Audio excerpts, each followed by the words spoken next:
Will you say anything to get elected? Well, actually, I have been very consistent over the course of my entire life. I have always fought for the same values and principles. Do you think New York State should recognize gay marriage? No. No. Okay. I believe that marriage is not just a bond, but a sacred bond between a man and a woman.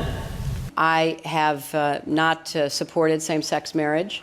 I have supported civil partnerships and contractual relationships. I support marriage for lesbian and gay couples.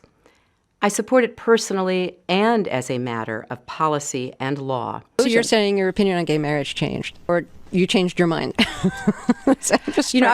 have to say, I think you are being very persistent, but you are playing with my words and playing with what is such an important issue. I'm just trying to clarify so I can understand. No, I don't think you are trying to clarify. I think you're trying to say that, I used to be opposed and now I'm in favor and I did it for political reasons, and that's just flat wrong. So let me just state what I feel like you are implying and repudiate it.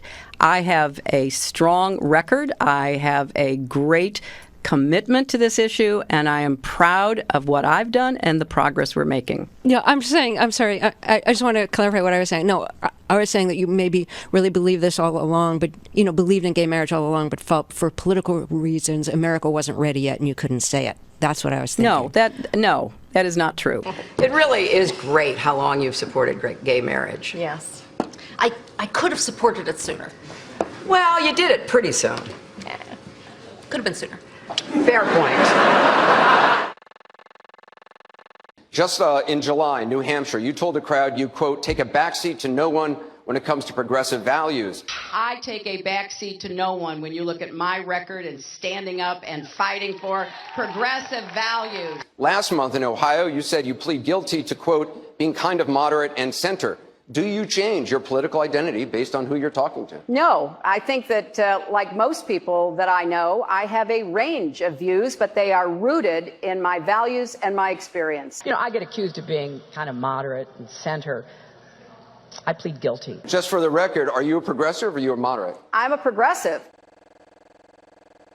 Going through the emails, there were over 60,000 in total sent and received. About half were work-related and went to the State Department, and about half were personal, that were not in any way related to my work. When you speak to the public, you say, I turned over everything.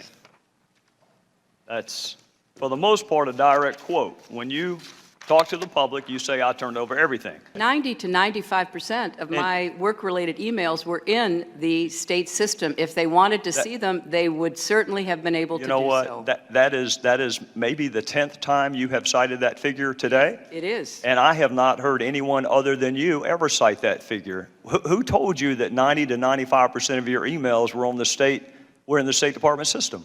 Who told you that? We learned that from the State Department in their analysis of the emails that were already on the system. The Inspector General report found that less than 1% of State Department emails, record emails, were captured. So they give a number of less than 1%, and you give a number of 90%. I have absolute confidence that everything that could be in any way connected to work is now in the possession of the State Department. This pile represents the emails that you sent or received about Libya in 2011, from February through December of 2011. This pile represents the emails you sent or received from early 2012 until the day of the attack. There are 795 emails in this pile. We've counted them. There are 67 emails in this pile in 2012. And I'm troubled by what I see here. I can only conclude by your own records that there was a lack of interest in Libya in 2012. The server contains personal communications from my husband and me. Only time I got on the internet, I did 2 emails. and I ordered Christmas presents from a reservation. Otherwise, I found people said embarrassing things on emails. I didn't want to be one of them.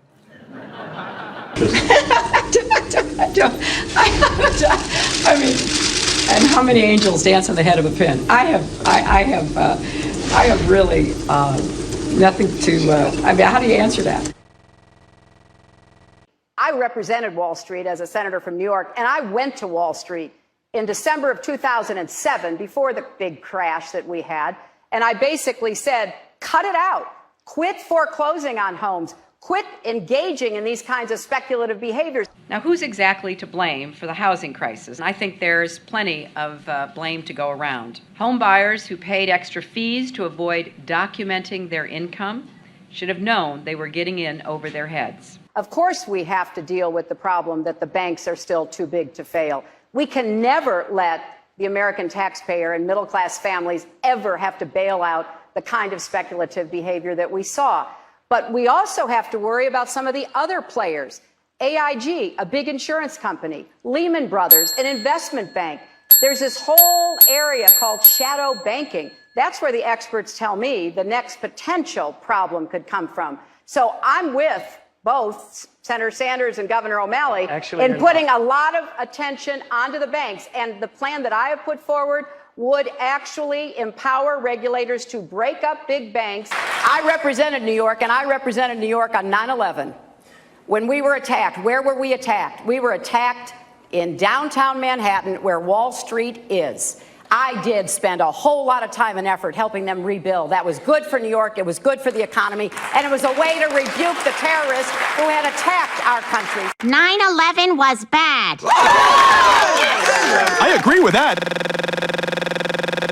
Time and time again, you hear one thing in speeches, and then you see a campaign that has the worst kind of tactics, reminiscent of the same sort of Republican attacks on Democrats. Well, I am here to say that it is not only wrong, but it is undermining core democratic principles. Since when do Democrats attack one another on universal health care? I've looked at the legislation that Senator Sanders has proposed, and basically he does eliminate the Affordable Care Act, eliminates private insurance, eliminates Medicare, eliminates Medicaid, TRICARE, Children's Health Insurance Program. Just because Senator Obama chose not to present a universal health care plan does not give him the right to attack me because I did. So let's have a real campaign. Enough with the speeches and the big rallies and then using tactics that are right out of Karl Rove's playbook. This is wrong, and every Democrat should be outraged. The Democratic Party in the United States worked since Harry Truman to get the Affordable Care Act passed. So shame on you, Barack Obama. It is time you ran a campaign consistent with your messages in public. Hillary Clinton's attempt to tout her foreign policy experience hounded her again on the campaign trail today. I made a mistake in describing it. She claimed she misspoke last week and was sleep deprived when she described landing under sniper fire in Tuzla, Bosnia, something that didn't happen. But CBS News has found several times in the past few months when Senator Clinton used the Bosnia trip to try to show her international experience. December in Iowa. We landed in one of those corkscrew landings and ran out because they said there might be sniper fire. I don't remember anybody offering me tea on the tarmac when that was happening. Then in February. The welcoming ceremony had to be moved inside because of sniper fire. And last week. I remember landing under sniper fire. We basically were told to run to our cars. Now that is what happened. Differing accounts of your trip to Bosnia, and I'm wondering if you can clarify. I know you recall, ducking under sniper fire, and Sinbad in his account, who was on the trip, he said that the most dangerous part was remembering where he was going to eat next. He's a comedian, Joe. He's a comedian. So you actually recall, hearing gunfire, and were you when we were flying into Bosnia, we came in a evasive maneuver. There was no greeting ceremony, and we basically were told to run to our cars. Now that is what happened. After CBS News video showed what really happened when she landed and greeted officials, Senator Clinton maintained there were risks, but explained to the Philadelphia Daily News why she was seen on the Bosnian tarmac greeting a young child if it was really so dangerous. I was also told that the greeting ceremony had been moved away from the tarmac, but that there was this 8-year-old girl, and I said, well, I can't rush by her. I've got to at least greet her. So I greeted her, I took her stuff, and I left. Now that's my memory of it. Good to see you. Once again, her memory doesn't match our videotape. She and her daughter Chelsea lingered on the tarmac to greet U.S. military officials, took photos. There was the group of 7th graders on the tarmac, too. And then Senator Clinton walked to the armored vehicle where she did eventually duck and enter. It was one of the highlights of President Clinton's first term, passage of the North American Free Trade Agreement, also known as NAFTA. Critics blame NAFTA for the loss of manufacturing jobs in industrial states, including Ohio and Pennsylvania. Hillary Clinton helped get NAFTA approved. She held at least 5 meetings to strategize about how to win congressional approval. She helped the White House block opposition from labor and environmental groups, and she was the featured speaker at a crucial meeting. Participants in that event said, quote, her remarks were totally pro-NAFTA. There was no equivocation for her support for NAFTA at the time. You know, I have been a critic of NAFTA from the very beginning. My concerns about NAFTA expressed years ago have been well documented and verified. I didn't have a public position on it. I have spoken consistently against NAFTA. And if you look at what I have been saying, it has been consistent. I was one of the voices in the administration warning about NAFTA. You said it was good on balance for New York and America in 2004, and now you're in Ohio, and your words are much different, Senator. The record is very clear. Well, you don't have all the record, because you can go back and look at what I've said consistently. Oh, I think that everybody is in favor of free and fair trade, and I think that NAFTA is proving its worth. I think on balance, NAFTA has been good for New York and America. Was NAFTA a mistake? NAFTA was a mistake to the extent that it did not deliver.